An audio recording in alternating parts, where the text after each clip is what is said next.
ce morceau sympathique de... alors, le... Tunguska, voilà. C'est Dark Woods, donc c'est le titre numéro 4. Alors, à tout de suite.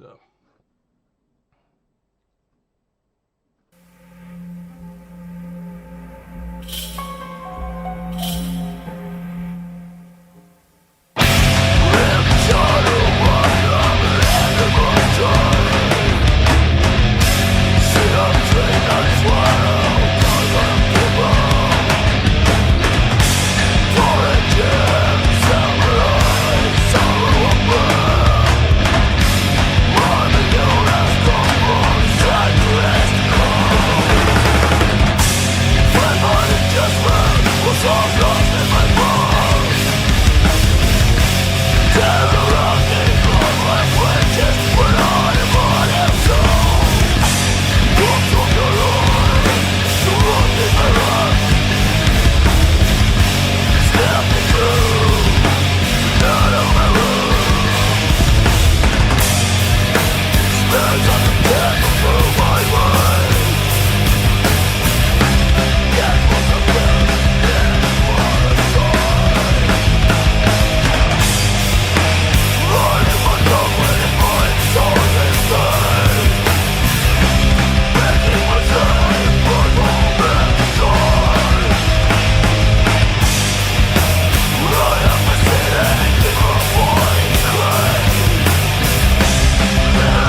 hello, est-ce que vous nous voyez?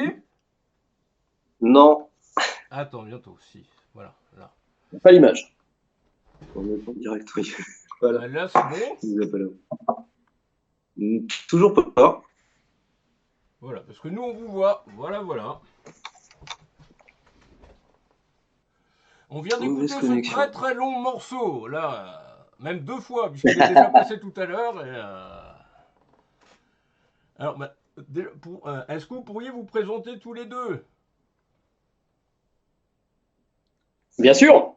Alors Grégory Pitot, donc moi je suis le chanteur, guitariste, compositeur donc de Tunguska. Mhm. Donc mon projet black, post-black, donc de Tours. Et donc on officie depuis, on va dire, 2019-2020. On est quand même assez récent sur le sujet. Et donc on a sorti en fait en 2022 maintenant, octobre 2022, un premier EP donc qu'on défend depuis cette date. Et à l'heure actuelle, donc, on travaille sur un nouvel opus qui, on l'espère, devrait sortir sur fin 2024, début 2025 pour le moment. D'accord. Est-ce que tu pourrais présenter le titre qu'on vient juste d'écouter à l'instant?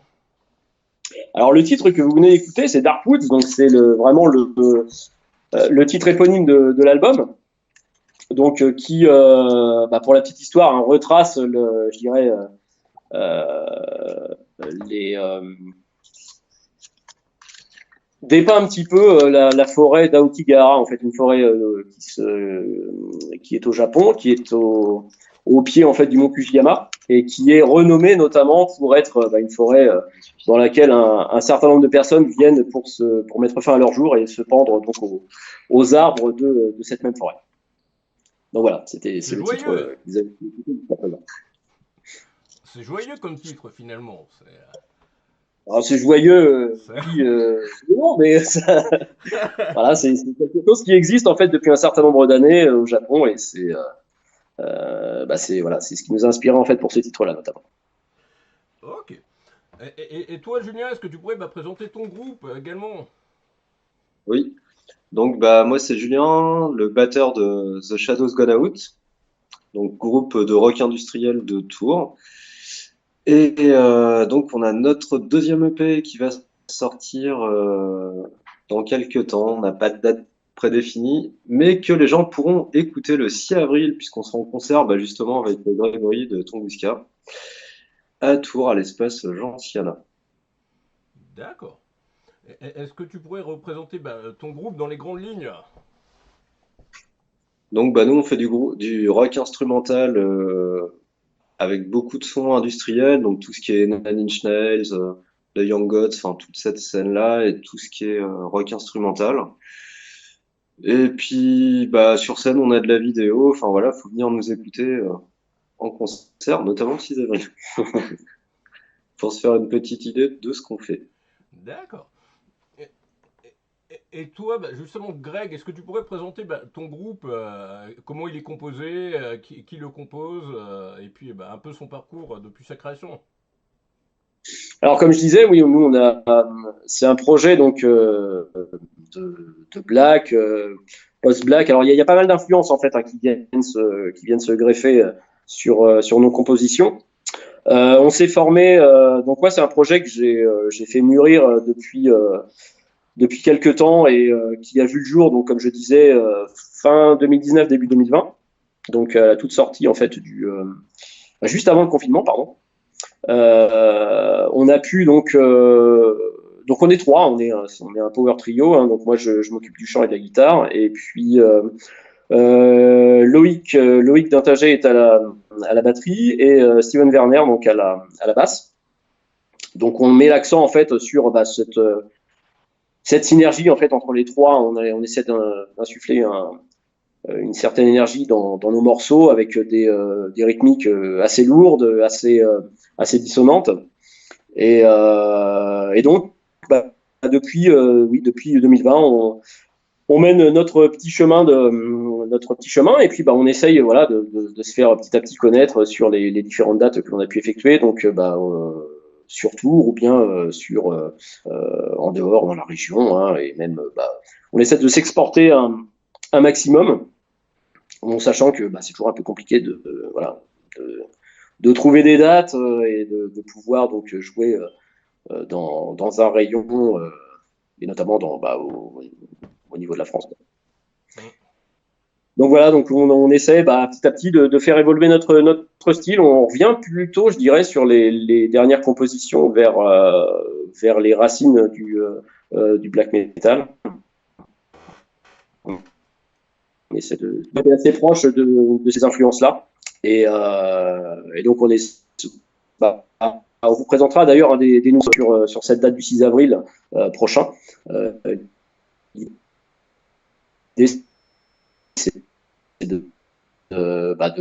Qu'on allait faire un nom du prochain opus. D'accord. Et à tous les deux, est-ce que vous pourriez présenter cette date du 6 avril, justement? C'est à quelle heure et que va-t-il se passer? C'est quoi la prog exacte? Voilà. Alors voilà un petit flyer. Donc l'idée, c'est le 6 avril, effectivement, à l'espace Léo Lagrange, Gentiana. Donc on a en fait un événement qui va démarrer à 19h, ouverture des portes à 18h30.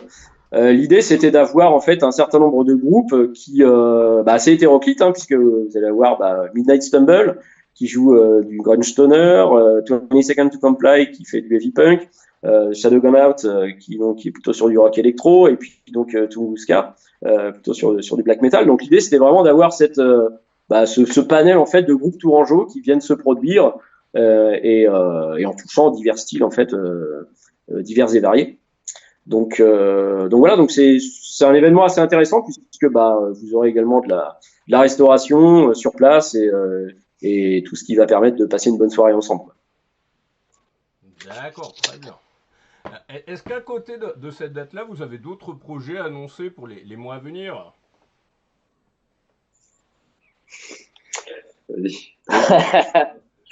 Ouais, alors comme je disais, nous en fait, on est sur vraiment de la composition à l'heure actuelle, donc on essaie vraiment de mettre l'accent sur le bouclage de notre prochain album. Donc on travaille jusqu'à présent la composition. On va essayer de bosser sur l'enregistrement sur l'été et puis début septembre, de manière à pouvoir ensuite enregistrer l'album, oui, sur la fin de l'année, début 2025, je pense, en fonction de comment on aura pu avancer. Et puis quelques dates qui vont s'étaler sur le printemps. Là, on a également des prochaines annonces qui se feront sur des dates, donc sur Tours, en Pays de Loire également. Donc voilà, des prochaines annonces qui arriveront via les réseaux très prochainement. D'accord. Et toi, Julien? Donc, nous, on a quelques dates jusqu'au mois de juin. Et après, ça va être sorti de l'EP. Alors, on a un petit peu de retard. Donc, je sais pas quand, mais ça sortira donc en cassette chez Bitume Productions, normalement au mois de juin. Et en vinyle chez Pogo Records au mois de septembre. Et on a des dates qui devraient se faire en fin d'année. Donc, on se concentre vraiment sur la fin d'année. On devrait tourner en France et en Belgique, si tout se passe bien, parce que notre label est en Belgique. D'accord. Et sinon, enregistrement très certainement l'année prochaine. On fait pas mal de choses.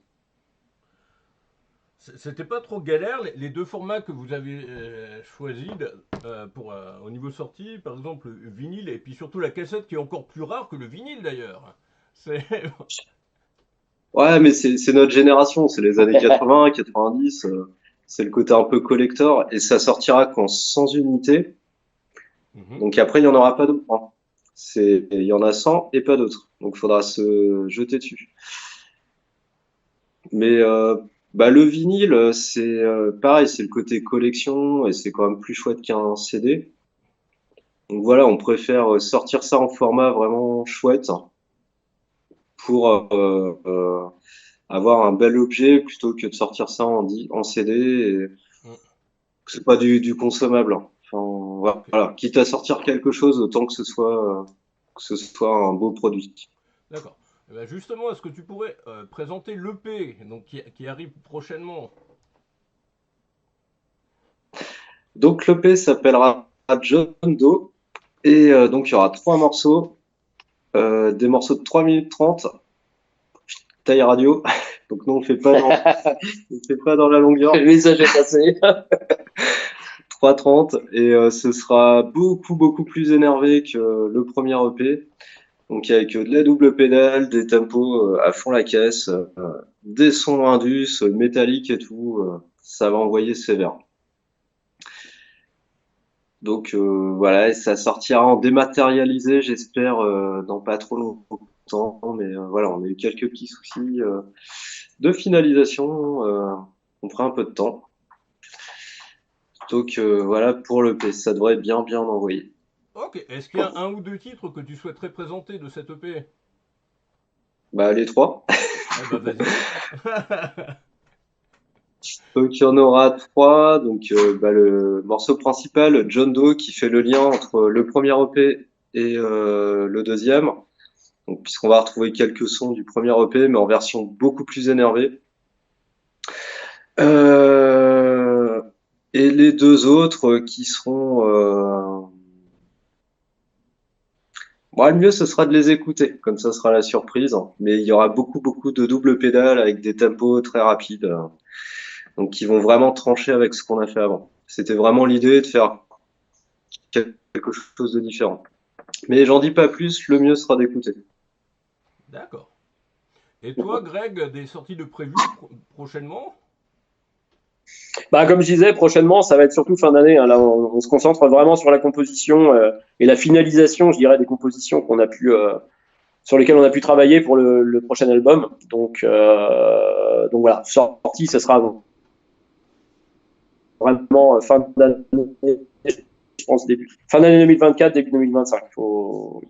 Maintenant, nous, on travaille sur des compositions qui, comme je disais, vont revenir un petit peu aux racines du black. On avait beaucoup d'influence sur notre premier EP, des choses qui sonnaient peut-être un peu sludge, un peu stoner sur certains morceaux, voilà, mixés avec du black. Là, on va revenir un peu aux racines du black metal et je pense que bah, ça risque d'être intéressant aussi, hein. Avec notamment des compositions et des chansons qui seront chantées en français.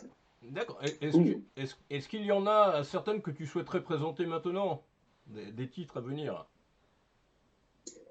Alors, je peux difficilement en parler, étant donné que voilà, on se garde un petit peu de mystère sur le sujet. Mais non, mais ce qu'il faut voir, c'est qu'effectivement, on sera sur des choses qui seront beaucoup plus rapides, beaucoup plus agressives, avec des compositions qui permettront comme je disais, de revenir vraiment aux racines du black, quoi. Les racines du monde. Donc pas mal de choses intéressantes à venir. Ok. Et puis donc une question un peu plus large. Alors, que penses-tu de la place du black metal en France au niveau diffusion, au niveau concert? Alors, j'ai l'impression que c'est un grand assez sujet. rare, ou alors il y a des endroits bien précis. C'est un peu un style de musique qui est dans une niche, on va dire. Ouais, tout à fait. Ouais. Non, c'est un grand sujet parce que bon, effectivement. Après, moi, il y a toujours des endroits en fait, hein, qui diffusent ce style de musique et tant mieux. Que ce ne soit pas, je dirais, accessible au plus grand public. Moi, c'est quelque chose qui me dérange absolument pas, hein. Ça a toujours été un style qui est, oui, un style de niche, un style qui a toujours été un petit peu subversif. Donc, moi là-dessus, j'ai aucun problème, hein. Il y a toujours des endroits qui diffusent des petits festivals, des choses comme ça qui se passent, donc il y a aucun problème là-dessus. Bon, maintenant, oui, on peut toujours regretter que la place qui lui soit accordée ne soit pas suffisamment grande. Maintenant, ça fait toujours partie ça fait partie de ce genre de musique qui sont de niche et qui restent de niche, et même si ça s'est quand même beaucoup démocratisé, hein, ces dernières années, il faut le voir, hein. Notamment avec des mouvements comme le post-black ou autre, ça a permis d'ouvrir un petit peu. Alors certains s'en plaignent, mais pour moi, voilà, c'est une musique qui est vivante, hein. Ça doit bien entendu en fait se nourrir des diverses influences qu'on peut trouver à droite à gauche. Donc non, je pense que c'est une bonne chose si ça a pu s'ouvrir un plus grand nombre de personnes, même si il y a toujours en fait un noyau dur, je dirais, qui est présent et qui permet de faire vivre la flamme. Mais heureusement. D'ailleurs, même le métal, sans être forcément black, il est aussi pas beaucoup diffusé, à part dans certains festivals. Les radios, c'est quasiment pas diffusé. Le rock, c'est moyen aussi, mais malheureusement, puisque là, on est plus sur des années où c'est plus rap, hip-hop, R&B que trop rock. Même si là, nous, on a Bourges, il y a quelques noms sympas qui reviennent au festival Le Printemps de Bourges. Il y a notamment des groupes comme Matmata qui revient, bientôt 30 ans de carrière. Kyo aussi, mais ils sont plus vers la pop. Mais voilà, donc il y a un petit peu plus de place au rock cette année que dans les procs du Printemps de Bourges les années précédentes, où c'était très rap et R&B hip-hop. Alors ouais, mais je me souviens avant les années 2000, où on avait vraiment une soirée dédiée au Printemps de Bourges au métal. Il y avait ouais, j'ai vu des groupes, des Fantomas, des choses comme ça, des choses assez pointues. Et il y avait un public, il y avait une soirée qui était dédiée au métal et c'était vraiment cool. Maintenant, voilà, les modes.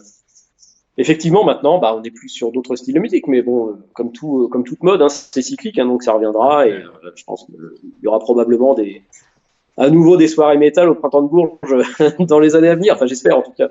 Ah, mais il y en a ailleurs aussi, donc il n'y a pas besoin de venir à Bourges pour avoir une soirée métal, voilà. Donc, non, mais c'est bien d'avoir des soirées métal sur des événements comme ça. Ça peut permettre justement d'ouvrir le style à des personnes qui ne sont pas forcément enclins à écouter ce style de musique en standard. Ok. Et toi, Julien, que penses-tu de la scène rock actuelle, plutôt? Comme j'avais déjà dit, le problème c'est qu'en France, on n'a pas vraiment de culture de musique amplifiée, donc c'est compliqué. C'est compliqué et les projets intéressants restent quand même très peu médiatisés, contrairement à des pays comme l'Angleterre, les États-Unis, l'Allemagne ou même la Belgique. Puisque c'est des musiques qu'on souhaite pas forcément faire vivre parce que c'est pas assez bankable. Donc on a toujours un souci de découverte et de mise en avant qui, pour moi, devient problématique. Il y a à peu près la même chose avec le reggae aussi, qui est très peu diffusé, enfin, à part sur certaines radios spécifiques ou certains festivals aussi spécifiques, mais c'est pas quelque chose qui est diffusé en masse. Ouais, mais le reggae, c'est pas grave, c'est pas très intéressant.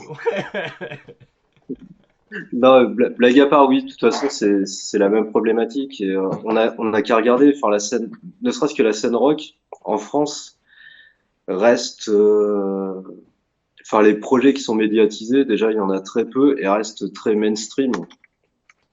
Donc on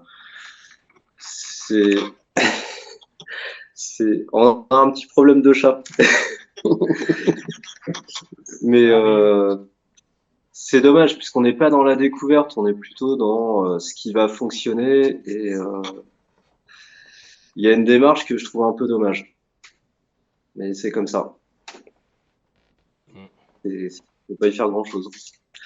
Donc on essaie d'organiser des soirées comme celles qu'on fait pour faire découvrir justement ces projets-là au plus grand nombre. Ok, impeccable. Et donc, il y a combien de groupes vous en 3-4 pour le 6 avril? 4, hein. Il y a 4 groupes. Est-ce que vous pouvez présenter les deux autres, d'après ce que vous connaissez? On en fait un chacun. Désolé. Allez, je démarre. Donc effectivement, on a quatre groupes. Donc, alors moi je vais présenter Midnight Stumble. Donc on est sur des sonorités qui vont mélanger du grunge et du stoner, donc des choses, des sonorités là aussi assez lourdes en fait, qui vont mélanger justement le grunge en fait, style je dirais phare de la fin des années 90 et le stoner qui permet de mélanger deux styles en fait assez différents, mais qui peuvent se rejoindre de manière assez efficace en fait hein, sur des compositions où on va avoir des choses ouais, qui vont graviter autour de l'énergie, la lourdeur en fait. Et je vous invite à aller venir découvrir ça en fait le 6 avril. D'accord. Et tout le monde californien avec des tempos à fond la caisse. C'est vraiment ambiance Pennywise, NoFX, Sum 41, tout ça. Donc c'est ambiance teen movie. Ça va être d'enfer. C'est vraiment super ce qu'ils font. Faut aller écouter. Voilà, il n'y a pas plus à dire là-dessus. Ok. Ça tombe bien puisqu'on était pratiquement en train de conclure avant de passer à un autre groupe, donc Gravity Boots, qui est un groupe de rock de Paris. Voilà. Et donc, pour conclure, auriez-vous un ou plusieurs messages à transmettre à ceux qui nous regardent, ceux qui regarderont le streaming ou qui liront les meilleurs moments dans un prochain JMag? Donc, chacun votre tour. Moi, j'invite tous les Tourangeaux et alentours en fait à venir le 6 avril, nous écouter et puis venir faire la fête avec nous. En fait, ça va être une belle soirée, donc profitez-en et venez nombreux. Tout pareil, et puis surtout, faut pas hésiter à venir voir des concerts, puisque c'est ce qui permet de faire vivre la scène alternative, et que c'est super, super important, surtout en ce moment. Voilà. Ok, impeccable. Un dernier mot pour la fin? Merci de nous avoir accueillis déjà, et puis et bon courage pour la suite. Voilà. Oui, encore 7 invités, on y croit. Merci. Merci. Ah bon. C'est très rock ce soir. Voilà, voilà. Merci à vous. Je vous souhaite une excellente soirée. Et puis bonne chance pour le 6 avril. Et puis à bientôt. Merci beaucoup. Salut. À bientôt. Salut. Salut.